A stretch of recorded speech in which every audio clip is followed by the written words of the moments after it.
Comment faites-vous pour les personnes qui sont seules, essentiellement, parce que bon, ça peut arriver aussi pour les personnes qui sont pas seules, mais ouais, pour tout le monde, allez, pour tout le monde. Comment faites-vous quand vous éprouvez l'envie physique et émotionnelle de d'échanger de la tendresse avec quelqu'un, en fait? Ou plutôt, non, il y a deux choses.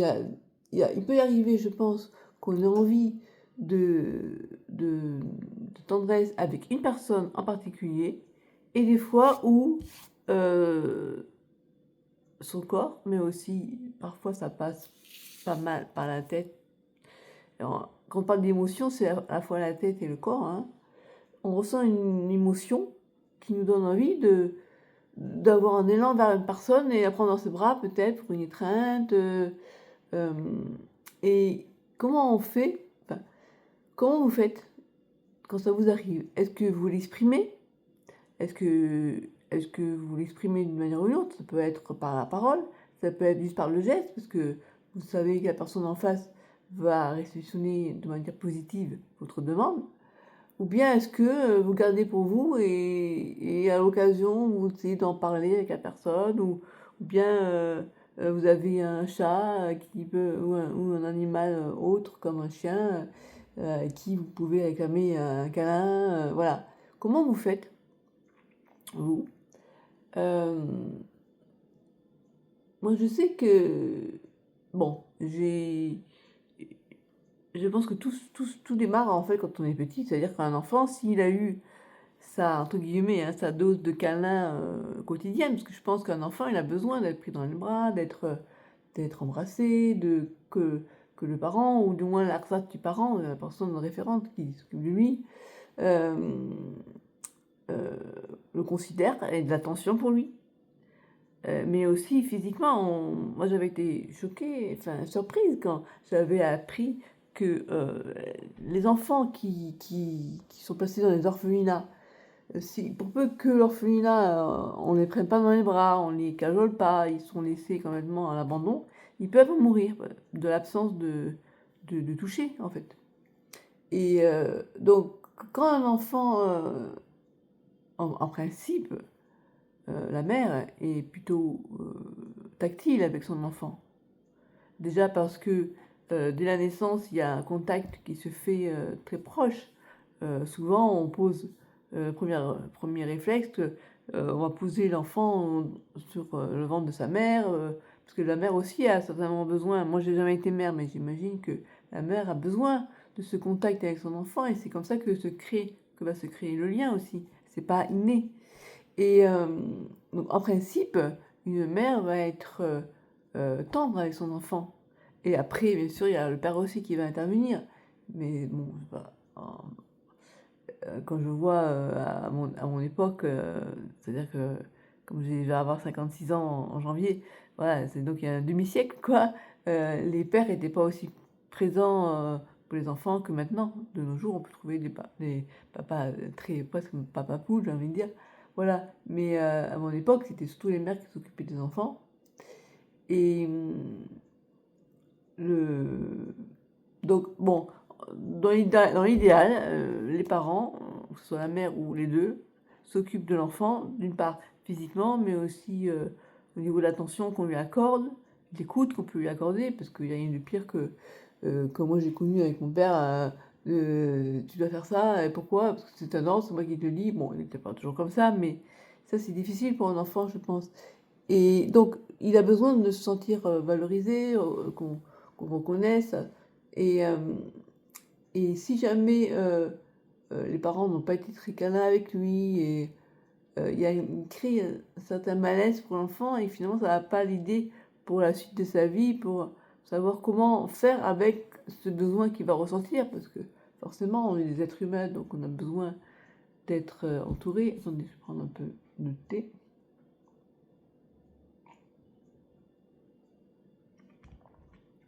Et presque, j'aurais envie de dire que je pense que tout ce que j'ai vécu par la suite, tous mes problèmes, que ce soit alimentaires ou même la sclérose en plaques, naissent sur un terrain fertile qui est, ben, il y a une espèce de carence, bon, c'est encore pire pour les enfants maltraités ou autres. Et donc, on va être, en tant qu'enfant, on est habitué à finalement se mettre des limites. Non, je sais que ma mère, par exemple, hein, je parle de la mère, je pourrais parler du père, ne va pas être, comment dire, c'est comme si ça la dérange en fait de que je réclame. Non, je vais pas réclamer, je vais garder pour moi ce que je ressens. Je voudrais aller vers elle, et si c'est pour recevoir une baffe, comme ça m'est déjà arrivé, pas très souvent, mais une fois, et ben ça vous marque, ça vous blesse en tant qu'enfant. Et du coup, vous n'avez plus la confiance que vous devriez avoir vers vos parents. Donc, vous dites, j'ai envie d'aller vers elle parce que je veux qu'elle me prenne dans ses bras, mais si c'est pour qu'elle me jette, je ne vais pas le faire. Et du coup, on prend aussi ce réflexe, sans doute avec d'autres personnes, avec les personnes qu'on rencontre plus tard dans sa vie, ce qui fait qu'on n'a plus l'habitude de réclamer, pas de réclamer, d'exprimer simplement ce souhait. Et finalement, on se brime soi-même, on brime aussi son au niveau émotionnel, l'émotion qui donne envie d'avoir le réflexe de prendre quelqu'un dans ses bras, et en même temps, physiquement, on est en manque, en fait. Et, et où je voulais revenir donc tout ça, je trouve ça vraiment que c'est du gâchis, parce que finalement, euh, on arrive à l'âge adulte où on est un peu un adulte dysfonctionnel, parce que, en principe, bah, une émotion, bah, elle doit être, comment dire, comment je pourrais dire ça.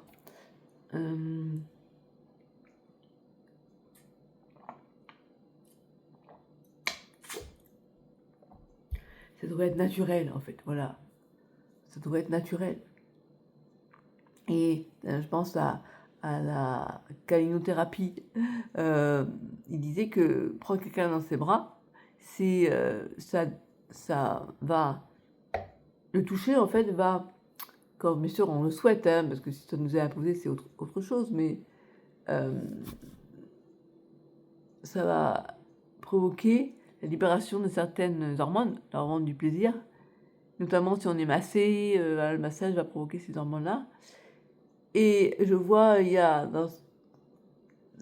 peut y avoir ce qu'on appelle des personnes qui mettent une pancarte disant des hugs, enfin des étreintes gratuites. Et il y a des personnes qui, qui se retrouvent. Euh, il y avait, j'avais vu un documentaire où il y avait, c'était un monsieur qui avait serré dans ses bras donc une personne qui mettait un gratuit.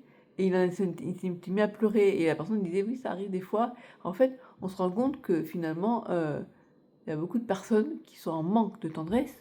Une tendresse, quelque chose, en étant quelque chose de naturel, qui n'est même pas forcément une envie de tendresse avec une personne déterminée. Ne serait-ce que cette tendresse peut être souhaitée. Alors bien sûr, quand c'est de la part d'une personne, c'est encore autre chose. On peut avoir envie juste d'être serré dans ses bras. On peut préférer aussi que ce soit avec telle personne. Et dans le cas des hugs gratuits, free hugs, eh bien en fait, si ça a été proposé, c'est certainement parce que on se rend compte qu'il y a beaucoup de personnes, qu'elles soient des personnes isolées socialement, euh, vont, vont pas oser. Je m'en souviens dans Plus belle la vie, il y a eu un moment où il y avait cette dame, je sais plus comment elle s'appelait, qui était milliardaire, enfin millionnaire, enfin, bref, qui a très riche, elle s'était retrouvée en prison. Et l'épisode que j'avais vu, elle demandait à son avocat de la prendre dans ses bras parce qu'elle disait, s'il vous plaît, j'ai besoin de... Et je comprenais tellement ce que ça voulait dire, en fait, c'est que euh, c'est, une étreinte peut te faire ressentir humain, en fait. Ah, je m'explique mal, mais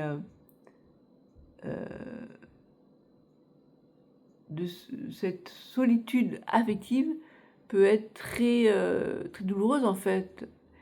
Et bon, à l'époque, moi, quand j'étais avec mes parents, donc il y avait, pour tout vous dire, Ma mère me disait toujours, Christelle, quand tu étais petite, on te demandait toujours trop. Et un jour, je lui ai dit, maman, non, non, c'est pas moi qui en demandais trop, c'est toi qui savais pas donner plus, enfin, qui savais pas donner vraiment. Elle me dit, Christelle, comment tu veux que je donne ce que je n'ai jamais reçu? Je dis, bah, t'as tout dit. Bon, ma mère, elle a été orpheline à 5 ans de son père et à 14 ans de sa mère. Et quand sa mère est morte, elle a été placée dans une pension. Mais moi, j'étais pas, c'est pas ma faute, quoi, ce qu'elle a vécu, ma mère. Et on pourrait penser qu'au contraire, elle va être encore plus affectueuse avec ses enfants, ce qui n'a pas été le cas.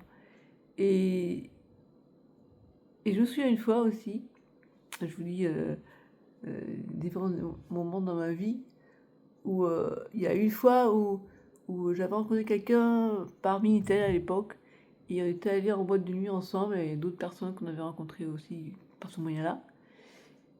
Et lui, quand il m'avait vu, il m'avait pris dans ses bras. J'ai été surprise, parce que je lui dis, d'habitude, on se fait la bise et tout, et pour me dire au revoir, pareil. Et ce qu'il me dit, t'as de la chance, c'est bien d'être tactile finalement. Bah, bien sûr, je pense que maintenant, de nos jours, on dit attention, là c'est une agression sexuelle, mais bon, on sent bien quand la personne le prend dans ses bras par élan de tendresse, que si c'est une connotation sexuelle, on le sent. Et peut-être que certaines personnes n'apprécieraient pas d'être qu'on la prenne dans ses bras. Dans ce cas-là, euh, on le sent vite. Mais ils avaient été surpris. Je me suis dit, si tout le monde pouvait être comme ça, finalement, d'être naturel, quoi. Voilà, et une fois, j'avais dit à ma mère, en fait, grâce à moi, on avait finalement petit à petit accepté que des fois, on se prenait dans ses bras, dans nos bras. Et je me souviens, euh, un jour, mon père, il a dit, mais moi aussi, je... Et ça m'a fait rigoler parce que je me suis dit, bah, dis-le.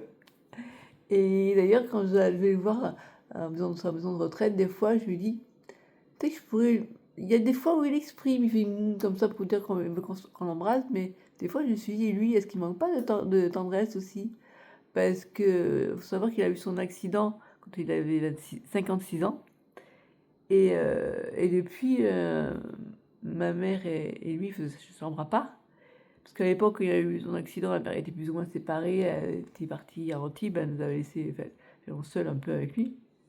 Et donc je me suis dit, depuis 56 ans, il n'y a plus de contact, parce que bon, en dehors de la question dans un couple, de rapport sexuel, il y a aussi cette question d'affection.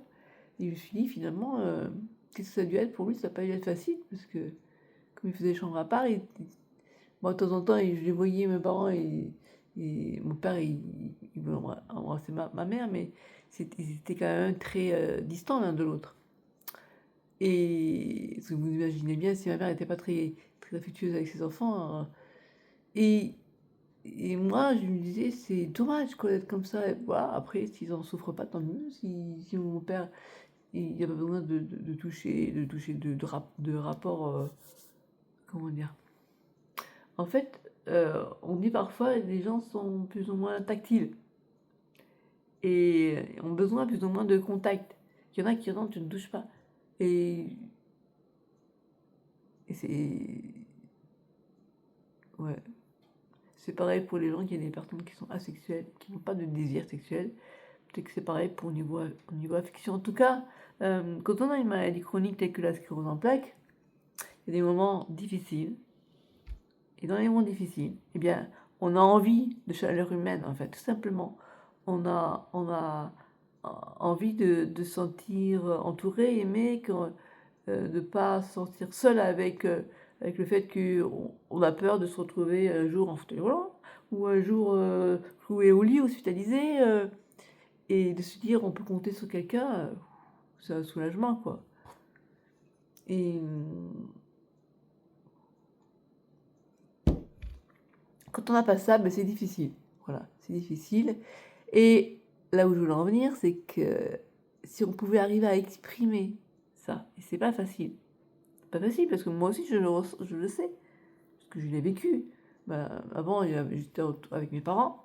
Bon, il y a eu tout cet aspect, je crois, euh, le fait que j'ai dû m'occuper de mon père qui était handicapé pour aider ma mère et tout. Donc j'ai pas une vie normale où j'ai pas fondé une famille, etc. Et, et du coup, maintenant que ma mère est morte, que mon père est parti en maison de retraite, je me retrouve toute seule. Et au final, eh ben, on se raccroche à ce qu'on peut. C'est-à-dire, par exemple, là, heureusement, j'ai la chance que dans mon malheur, j'ai quand même actuellement deux aides de vie avec qui je m'entends bien. Mais je me dis, bon, quand ma belle-sœur dit, ouais, quelqu'un, en fait, Christelle, t'es dépendante affective, c'est comme tu veux pas, t'es, t'es sympa avec ton grand frère qui fait les pires horreurs à ton père, etc.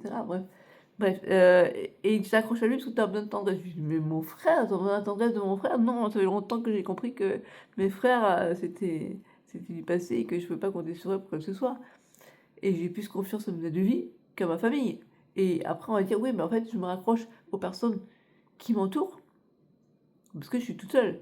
Et d'un côté, ben oui, bien sûr que mes aides de vie, c'est elles à qui je fais appel quand j'ai besoin, en sachant qu'en général, quand je suis dans la merde, j'essaie toujours de me débrouiller toute seule. Je suis quelqu'un qui a tendance à savoir bien me débrouiller. Mais s'il y a ben, des personnes à qui j'ai envie de m'adresser, c'est bien sûr les personnes avec qui j'ai de la sympathie, comment dire, que les relations soient les plus sincères possibles, et à qui je peux confier ce que je ressens. Et mes frères, quand je les vois, ça fait depuis longtemps qu'on ne parle pas réellement avec le cœur, quoi. Et ça, c'est dommage. Et avant, j'avais les chats aussi. Et c'est vrai que un chat, ben lui, enfin, un animal en général, c'est très simple. Ils ressentent nos émotions.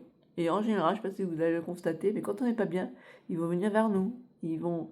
Ben, si les êtres humains pouvaient être pareils, malheureusement, c'est pas le cas. Voilà. Et donc, dans la vie, c'est normal, surtout quand on a une maladie chronique, difficile à vivre, qu'on ait envie de personnes qui nous apportent cet amour, cette chaleur humaine.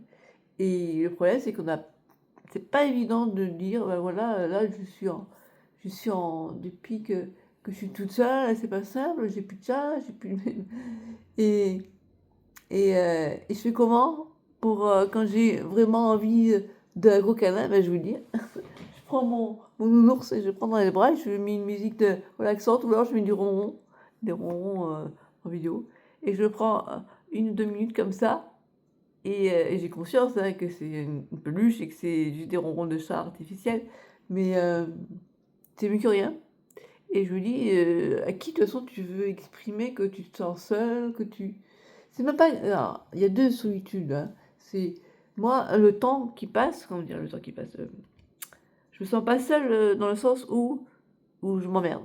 J'ai toujours des choses à faire, je la peinture, voilà, je suis quelqu'un qui est assez actif à ce niveau-là, je je veux pas, même quand j'étais enfant, j'avais rarement ce sentiment de m'emmerder. C'est pas de l'ennui en fait, mais une solitude dans le sens où bah, quand tu es avec quelqu'un de très proche, une intimité avec quelqu'un, tu peux te confier à cette personne, tu peux.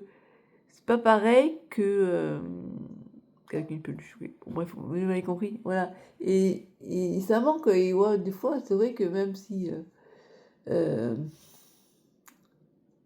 des fois, je me dis, j'aurais pu reprocher à ma mère de pas m'avoir offert un appartement, pour, enfin, ne m'avoir pas poussé à prendre mon envol, quoi. Et au contraire, elle était bien contente que je sois là pour l'aider, pour mon père, voilà. Bon, enfin, je suis pas là pour faire des reproches à mes parents. C'était juste pour dire que maintenant, ben, je dois me débrouiller comme je peux. Et c'est pas simple. Et donc, ça fait ouais, presque 20 minutes que je parle. Voilà, et donc c'est un sujet délicat à aborder.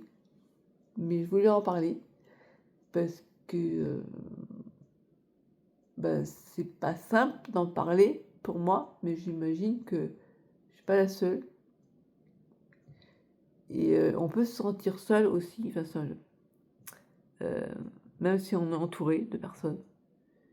Et des fois, même on a du mal, hein, les personnes à qui on est proche, de leur dire, écoute, là, je me sens comme ça, j'ai besoin de ça, il faut arriver à le formuler et verbaliser, c'est pas évident. Voilà, je vais m'arrêter là, et si vous voulez que que je continue à parler du sujet un peu délicat, presque tabou, hein, parce que finalement, les gens, ils préfèrent, ils ont du mal à parler d'eux vraiment, de leur émotion. Moi, j'ai pas encore osé dire à mon père, «Papa, tu pas des fois envie tenir quelqu'un dans tes bras?» Bon, je vais pas te parler d'avoir avec mon frère, on est en train de parler, on dit: «Et Christelle, on croit pas qu'on pourrait offrir une femme à notre père?» Je dis: «Qu'est-ce que tu racontes? Tu fais ce que tu veux, mais sans moi». Mais je lui disais: Peut-être qu'il aurait envie d'avoir une femme, sûrement dans ses bras encore, mais une femme de manière, comment dire? Je pense que mon père, il avait gardé, quand ma mère est morte, on a retrouvé dans ses affaires un soutien-gorge de ma mère et je lui dis: «Mais il a le droit de vouloir, toucher la poitrine d'une femme, c'est pas non plus toujours, comment dire, c'est pas parce qu'il a 90 ans qu'il a pas le droit que il en reste un homme» et je trouvais, comment dire? Ça me fait penser à Assistance sexuelle, j'avais vu un reportage où le gars était tellement handicapé qu'il y avait personne autour de lui, il avait une femme qui venait, il pouvait juste la toucher déjà et pour lui c'était fantastique. Il y avait aussi une dame qui avait dit, qu'il avait embrassé sur la bouche, hem, un gars qui dit: «C'est la première fois qu'on m'embrasse», quoi et ça c'est des moments difficiles, quoi. Cette misère-là, elle est dure, quoi. Voilà, bref, je m'éloigne de tout ce que je voulais dire. Voilà, donc j'en reste là et à la prochaine.